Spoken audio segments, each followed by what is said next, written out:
I graduate and I immediately get a job right out of college working for ESPN, right? Wrong.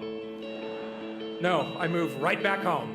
I moved back home for a solid 2 years, I might add. And I was lucky, actually. Lucky that I had a very supportive and understanding mother. And she recognized that while I had an interest in pursuing sportscasting, my gut was telling me that I really wanted to pursue something else. And that something else was comedy. So starting in the fall of 1991, for the next 3.5 years, I was taking classes and performing in various shows at the Groundlings and around Los Angeles. I was even trying my hand at stand-up comedy. Not great stand-up, mind you, but enough material to get myself up in front of strangers. But I didn't care. I was just trying to throw as many darts at the dartboard, hoping that one would eventually stick. Now, don't get me wrong, I wasn't extremely confident that I would succeed during this time period.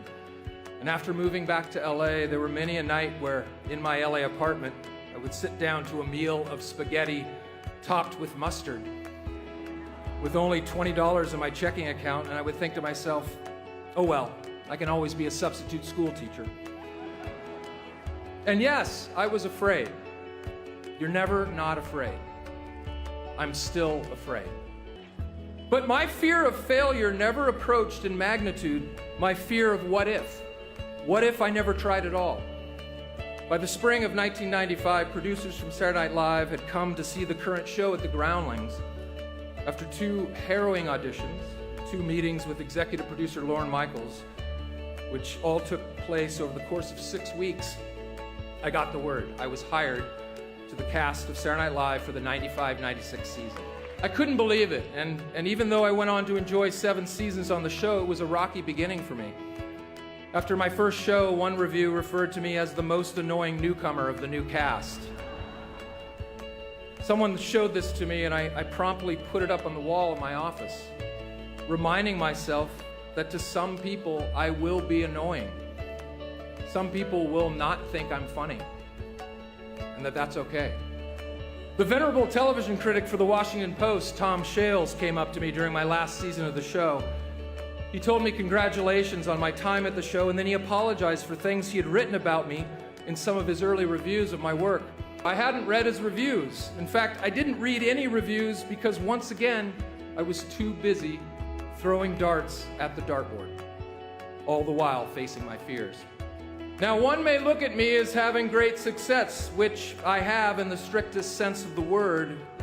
And don't get me wrong, I love what I do, and I feel so fortunate to get to entertain people. But to me, my definition of success is my 16-and-a-half-year marriage to my beautiful and talented wife, Vivica.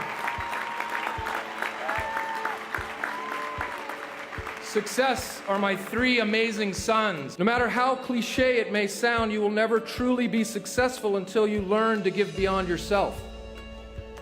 Empathy and kindness are the true signs of emotional intelligence.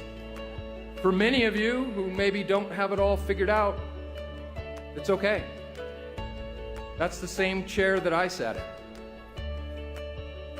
Enjoy the process of your search without succumbing to the pressure of the result. Trust your gut. Keep throwing darts at the dartboard. Don't listen to the critics, and you will figure it out.